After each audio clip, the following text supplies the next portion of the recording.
नमस्कार दोस्तों बिहार में सियासी हलचल बढ़ गई है दोस्तों। सबसे पहले आप ये तस्वीर देखिए दोस्तों। इस तस्वीर में नीतीश कुमार तेजस्वी यादव के कंधे पर हाथ रखे हुए नजर आते हैं और ये तमाम तस्वीरें, ये पोस्टर आपने नीतीश कुमार के देखे और उसके बाद लालू प्रसाद यादव के बयानों को भी आप सुन रहे हैं।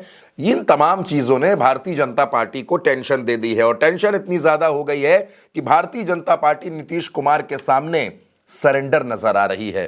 दोस्तों, बिहार में 16 जनवरी को विधान परिषद की जो एक सीट का उपचुनाव है उसके नाम वापसी की आखिरी तारीख है, लेकिन उससे पहले ही भारतीय जनता पार्टी ने अपने हथियार डाल दिए हैं और विधान परिषद उपचुनाव की यह सीट जेडीयू के खाते में दे दी है और यह कह दिया है कि जेडीयू जिसको चाहे उसको प्रत्याशी बनाए, भारतीय जनता पार्टी उसका समर्थन करेगी। अभी तक खबरें यह थी कि भारतीय जनता पार्टी इस सीट पर खुद अपना प्रत्याशी उतारेगी, लेकिन नीतीश कुमार के तेवर देखकर, नीतीश कुमार की नाराजगी देखकर और नीतीश कुमार का दिल्ली आकर प्रधानमंत्री से ना मिलना, गृह मंत्री से ना मिलना, जेपी नड्डा से ना मिलना, यह भारतीय जनता पार्टी को यह बता गया कि नीतीश बाबू नाराज हैं। और नीतीश बाबू नाराज होते हैं तो पहले खामोश होते हैं, फिर बीमारी की बात आती है, फिर नीतीश कुमार अचानक से राजभवन निकल जाते हैं। अब इनमें से सब कुछ तो हो चुका दोस्तों। नीतीश कुमार यात्रा पर भी हैं, बीमार भी रहे, खामोश भी हैं, राजभवन में राज्यपाल से मुलाकात भी कर आए हैं। अब इंतजार बस इस बात का है कि नीतीश कुमार किस दिन राजभवन जाकर अपना इस्तीफा सौंप देते हैं। भारतीय जनता पार्टी को लगने लगा है कि बिहार में अपनी सरकार बनाने का यह मौका हाथ से नहीं जाने देंगे कि मौका ना जाए और हमारी सरकार बने। इसके लिए नीतीश बाबू के चरणों में चाहे दंडवत होना पड़े, लेकिन भारतीय जनता पार्टी उसके लिए तैयार है। और अब विधान परिषद की वो सीट जिस पर उपचुनाव होना है, वो सीट जो आरजेडी के एमएलसी सुनील सिंह की सदस्यता खत्म होने के बाद जहां चुनाव हो रहा है, 23 जनवरी को जिसका नतीजा आएगा, उस सीट पर भारतीय जनता पार्टी ने अपनी दावेदारी ही छोड़ दी है। भारतीय जनता पार्टी वहां चुनाव नहीं लड़ेगी, जेडीयू के समर्थन में आ गई है। क्योंकि दोस्तों खबरें इस बात की थी कि जेडीयू इस सीट को चाहती है, भारतीय जनता पार्टी खुद यहां प्रत्याशी उतारना चाहती थी, चिराग और मांझी की भी नजर थी, संकेत साफ थे कि यह सीट एनडीए में झगड़ा करवा सकती है। लेकिन भारतीय जनता पार्टी आज की तारीख में वो भारतीय जनता पार्टी जो दूसरे दलों में तोड़फोड़ में माहिर है, चाहे शिवसेना हो चाहे एनसीपी हो, वो भारतीय जनता पार्टी लड़ाई से बच रही है।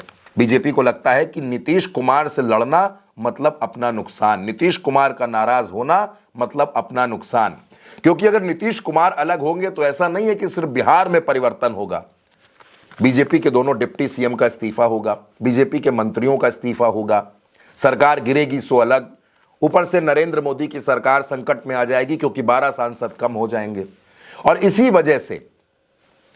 वजह से भारतीय जनता पार्टी के तेवर ढीले पड़ गए हैं। आज की तारीख में अगर नीतीश ये कह दें कि उनको 110 सीटें लड़ने के लिए चाहिए तो भारतीय जनता पार्टी उनको 110 सीटें भी दे देगी, क्योंकि बीजेपी किसी भी कीमत पर बिहार में अपनी सत्ता बनाकर रखना चाहती है। और उससे भी ज्यादा जरूरी है कि नरेंद्र मोदी अपनी सत्ता बनाकर रखना चाहते हैं। इसलिए नरेंद्र मोदी ये नहीं चाहते कि नीतीश कुमार उनका साथ छोड़ करके जाएं। कभी कभी बड़ी लड़ाइयों को जीतने के लिए छोटी छोटी लड़ाइयों को लोग हार भी जाते हैं। विधान परिषद उपचुनाव की ये सीट भी उसी हार की तरह है।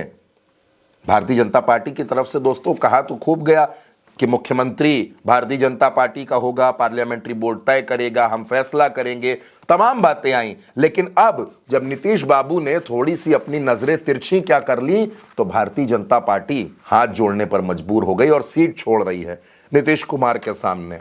अब 16 जनवरी से लेकर 23 जनवरी के बीच में बिहार बेहद चर्चाओं में रहेगा दोस्तों, और चर्चाओं में इस तस्वीर की वजह से भी खूब रहेगा जिसमें नीतीश बाबू का हाथ अपने भतीजे के कंधे पर है। क्या कहती है यह खबर और क्या कहती है यह तस्वीर दोस्तों, अपनी राय हमें कमेंट बॉक्स में जरूर बताइएगा। नमस्कार।